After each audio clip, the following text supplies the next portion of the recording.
Hello friends, आपका हमारे YouTube channel Sakshi Singh TET and CTET coaching classes में स्वागत है।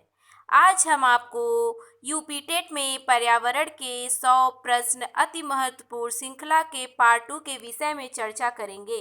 आइए चलते हैं अपने टॉपिक पर। पहला, ऐसे जीव जो सभी श्रेणियों के मांसाहारियों का शिकार करते हैं उन्हें उच्च स्तरीय उपभोक्ता कहा जाता है। इनकी विशेषता यह होती है कि ये कोई अन्य जीव इन्हें मार कर नहीं खा सकता, जैसे शेर, चीता इत्यादि। आइए चलते हैं नेक्स्ट। ऐसे जीव जो भोजन के रूप में पादपों, शाकाहारी व मांसाहारी पर निर्भर होते हैं उन्हें सर्वभक्षी या सर्वाहारी कहा जाता है। इसका सबसे अच्छा उदाहरण मनुष्य स्वयं है। आइए चलते हैं नेक्स्ट। परजीवी।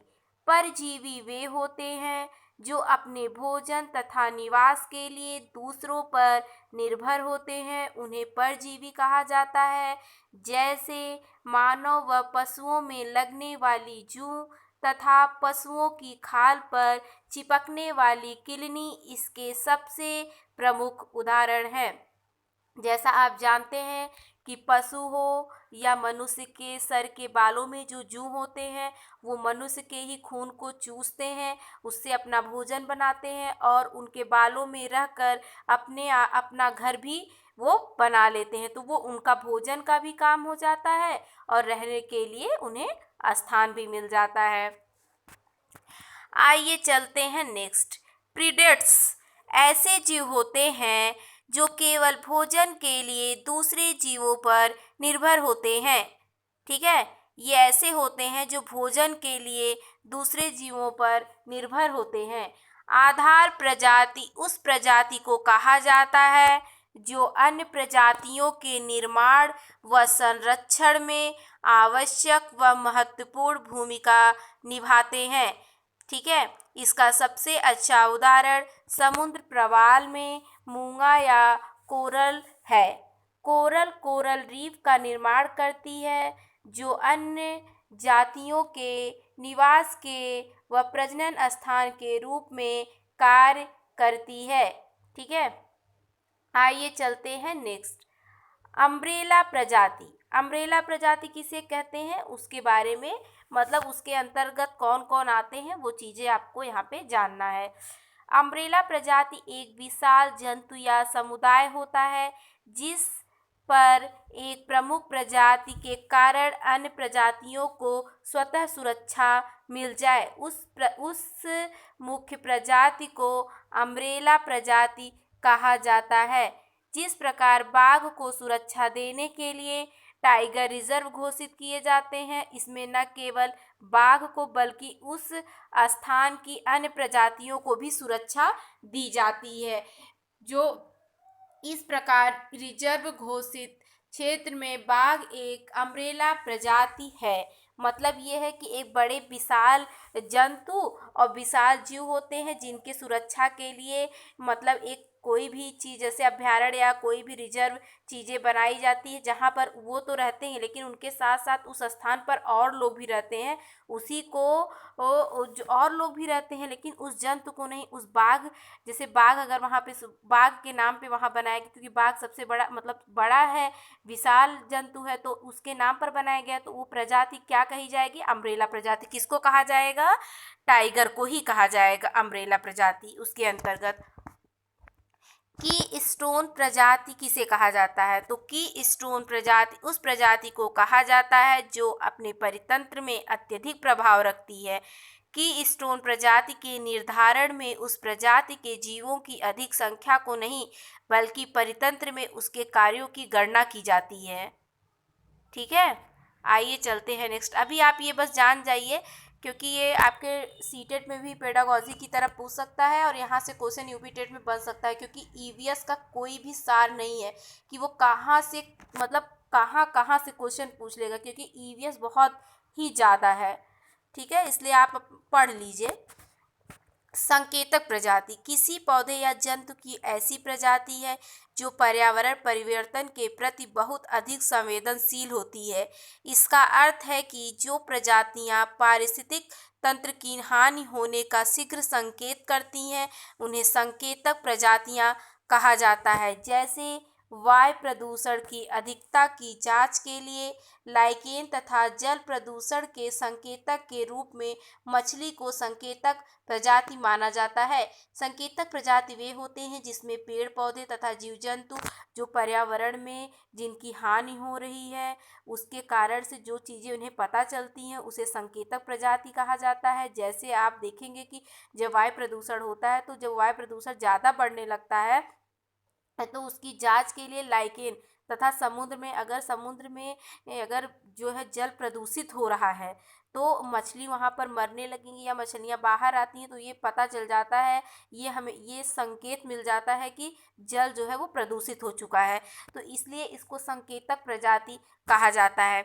हरे पेड़ पौधे प्रकाश संश्लेषण क्रिया द्वारा सौर या प्रकाश ऊर्जा को रासायनिक ऊर्जा में परिवर्तित करते हैं। मोस्ट इम्पॉर्टेंट है कि हरे पेड़ पौधे प्रकाश संश्लेषण क्रिया द्वारा सौर ऊर्जा में रासायनिक किस ऊर्जा में परिवर्तित करते हैं, सौर या प्रकाश ऊर्जा को किस ऊर्जा में परिवर्तित करते हैं, तो रासायनिक ऊर्जा ग्लूकोज में परिवर्तित करते हैं। आइए चलते हैं नेक्स्ट।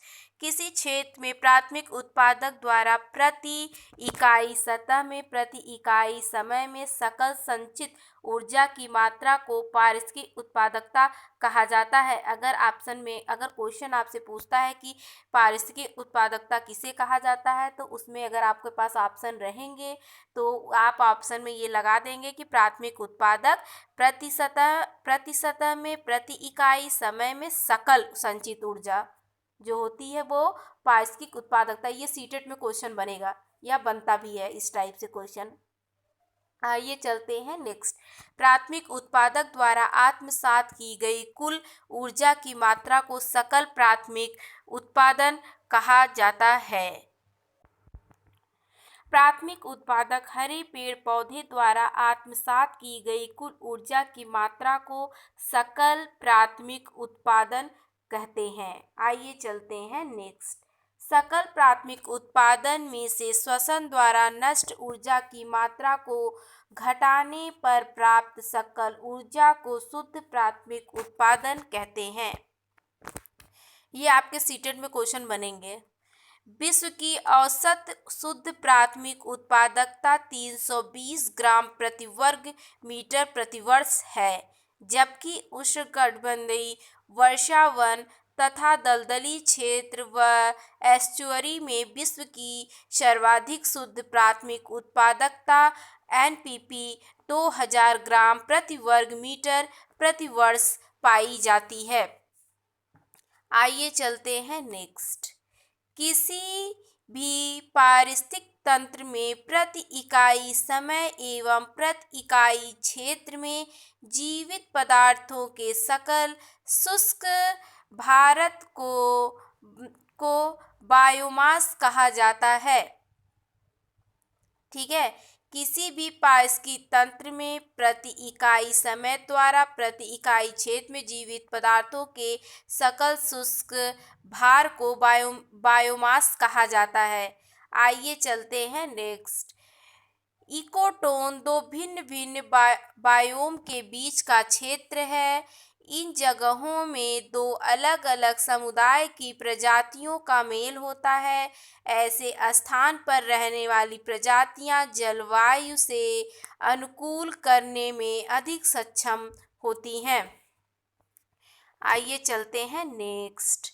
पृथ्वी तक पहुंचने वाली सौर ऊर्जा का करीब 1% भाग ही प्रकाश संश्लेषण की क्रिया में प्रयुक्त होता है। वेरी इंपॉर्टेंट है कि पृथ्वी तक पहुंचने वाली सौर ऊर्जा का करीब 1% भाग ही प्रकाश संश्लेषण की क्रिया में प्रयुक्त होता है। ऊर्जा स्थानांतरण के 10% के नियम के अनुसार एक पोषण से दूसरे पोषण स्तर पर मात्र 10% ऊर्जा की ही स्थानांतरित होती है। इस नियम को 1942 में लिंडमान ने प्रतिपादित किया था। ये क्वेश्चन यूपीटेट में बनता भी है, वेरी इंपॉर्टेंट है कि ऊर्जा के स्थानांतरण में 10% का नियम किसने दिया था? तो लिंडमान ने दिया था। और कब दिया था? 1942 में दिया था। इसमें एक पोषण स्तर से दूसरे पोषण स्तर में जो ऊर्जा होती है वो 10% जाती है। ऐसा कौन कहा था? लिंडेमान कहे थे। कब कहे थे? 1942 में इस नियम को उन्होंने दिया था। उष्म गति के प्रथम नियम को ऊर्जा संरक्षण का नियम भी कहते हैं। इनके अनुसार ना तो ऊर्जा का सृजन होता है और ना ही विनाश। ऊर्जा का सिर्फ एक रूप से दूसरे रूप में परिवर्तन होता है। ऊष्मागति का द्वितीय नियम पारिस्थितिकी तंत्र में ऊर्जा के प्रवाहित होने की दिशा से संबंधित है। इसके अनुसार ऊष्मा सदैव अधिक ताप से निम्न ताप की ओर प्रवाहित होती है। ठीक है, ये बहुत इंपॉर्टेंट है। आप एक बार इसको एक एक लाइन में अपनी कॉपी पर नोट कर लीजिएगा। पारिस्थितिकी पिरामिड की अवधारणा का प्रतिपादन चार्ल्स एल्टन ने 1927 में किया था। फिर से एक बार मैं बोल देती हूँ अपनी बात को कि पारिस्थितिक पिरामिड की अवधारणा का प्रतिपादन किसने किया था? तो पारिस्थितिकी पिरामिड की अवधारणा का प्रतिपादन चार्ल्स एटन ने 1927 में किया था। खेती सबसे प्राचीन खेती की जो खेती हो रही है उस खेती की सबसे प्राचीन पद्धति कौन सी थी? तो झूम खेती थी। पहले क्या होता था? प्राचीन समय में कौन सी खेती होती थी? तो झूम खेती होती थी। 3600 मीटर से अधिक ऊंचाई पर पाई जाने वाली वनस्पति को अल्पाइन बायोम की श्रेणी में रखा जाता है। 3600 मीटर से अधिक ऊंचाई पर, अगर 3600 मीटर है उसकी अधिक ऊंचाई पर पाई जाने वाली जो वनस्पति होती है उसको किस श्रेणी में रखा जाता है? उसको अल्पाइन बायोम की श्रेणी में रखा जाता है। आइए चलते हैं नेक्स्ट। वायुमंडल में सर्वाधिक कौन सी गैस पाई जाती है? तो वायुमंडल में सर्वाधिक नाइट्रोजन गैस पाई जाती है। कितने प्रतिशत पाई जाती है? तो 78% पाई जाती है। दूसरा, वायुमंडल में आर्गन गैस की मात्रा कितनी होती है? तो वायुमंडल में आर्गन गैस की मात्रा 0.93% होती है। कितनी होती है? 0.93% होती है। आइए नेक्स्ट। वायुमंडल में कार्बन डाइऑक्साइड गैस की मात्रा कितनी होती है? तो 0.03%। बिल्कुल इम्पॉर्टेंट है, इसको परसेंट के साथ आप एकदम याद कर लीजिए। अगर क्वेश्चन पूछता है कि वायुमंडल में सर्वाधिक गैस कौन सी है? तो नाइट्रोजन है। कितने प्रतिशत है? तो 78% है। दूसरा है कि आर्गन गैस की मात्रा कितनी होती है? तो 0.93% होती है। तीसरा है कि वायुमंडल में कार्बन डाइऑक्साइड गैस की मात्रा कितनी होती है? तो 0.03% होती है। वनस्पतियों के सड़ने से मीथेन गैस निकलती है। अगर क्वेश्चन पूछता है कि वनस्पतियों से निकलने से कौन सी गैस निकलती है? तो ऑप्शन 4 रहेंगे। तो उसमें आप मीथेन को ही टिक करेंगे। अगर जो वनस्पति सड़ती है उसमें से कौन सी गैस निकलती है? तो मीथेन गैस निकलती है। पिट मृदा में सर्वाधिक कार्बनिक पदार्थ पाए जाते हैं। आइए चलते हैं नेक्स्ट। अल्फा। अल्फा एक प्रकार की घास है।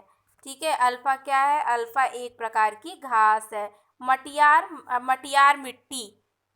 ठीक है, मटियार मिट्टी की जलधारण क्षमता सभी मिट्टियों में सर्वाधिक होती है। मटियार मिट्टी की जलधारण की क्षमता सभी मिट्टियों में सर्वाधिक होती है। गहन पारिस्थितिकी शब्द को सबसे पहले कौन लाया था? तो अर्निस्ट नेस लाए थे। तो इसी तरह आप ये भी याद कर लीजिए कि डीप इकोलॉजी मतलब गहन पारिस्थितिकी शब्द के जनक कौन है? तो अर्निस्ट नेस हैं। जैविक अजैविक तत्वों का चक्र। जैविक अजैविक तत्वों का चक्र जैव भू रासायनिक चक्र के रूप में चलता है। जैविक और अजैविक तत्वों का चक्र किस रूप में चलता है? तो जैव भू रासायनिक चक्र के रूप में चलता है। आइए चलते हैं नेक्स्ट। गिर राष्ट्रीय उद्यान के एशियाई शेरों को रखे जाने हेतु राष्ट्रीय उद्यान अभयारण्य का चयन किया गया। उसका क्या नाम है? तो उसका नाम पालपुर कूनो है। कहाँ पर है? मध्य प्रदेश में है। गिर राष्ट्रीय उद्यान के जो एशियाई शेर हैं उनको किस राष्ट्रीय उद्यान अभयारण्य के लिए में रखने के लिए चयन किया गया? तो पालपुर। पालपुर कहाँ है? पालपुर कूनो राष्ट्रीय अभयारण्य है। कहाँ पर है? मध्य प्रदेश में है। विश्व का सबसे बड़ा मैंग्रोव वन कौन सा है? तो विश्व का सबसे बड़ा मैंग्रोव वन भारत में पश्चिम बंगाल में स्थित सुंदरवन है। कहाँ, अगर पूछता है मैंग्रोव वन कौन सा है तो सुंदरवन है। कहाँ पर है? पश्चिम बंगाल में है। किस देश में है? तो भारत के पश्चिम बंगाल में स्थित सुंदरवन है। भारत में सर्वाधिक मैंग्रोव वनस्पतियां कहाँ पाई जाती हैं? तो भारत में सर्वाधिक मैंग्रोव वनस्पतियां कहाँ पाई जाती हैं? तो भारत के पश्चिम बंगाल के सुंदरवन में पाई जाती हैं। आप तीनों याद कर लीजिए। पश्चिम बंगाल का सुंदरवन डेल्टा, मतलब जो सुंदरवन है वो है, और कहाँ पर है? पश्चिम बंगाल में। पश्चिम बंगाल कहाँ पर है? तो भारत में है।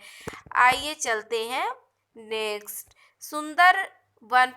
उसके बाद आता है आपका कि गंगा डेल्टा की मैंग्रोव वनों को क्या कहा जाता है? तो गंगा डेल्टा की मैंग्रोव वनों को सुंदरवन कहा जाता है। सुंदरी वृक्ष किस प्रकार की वनस्पति होती है?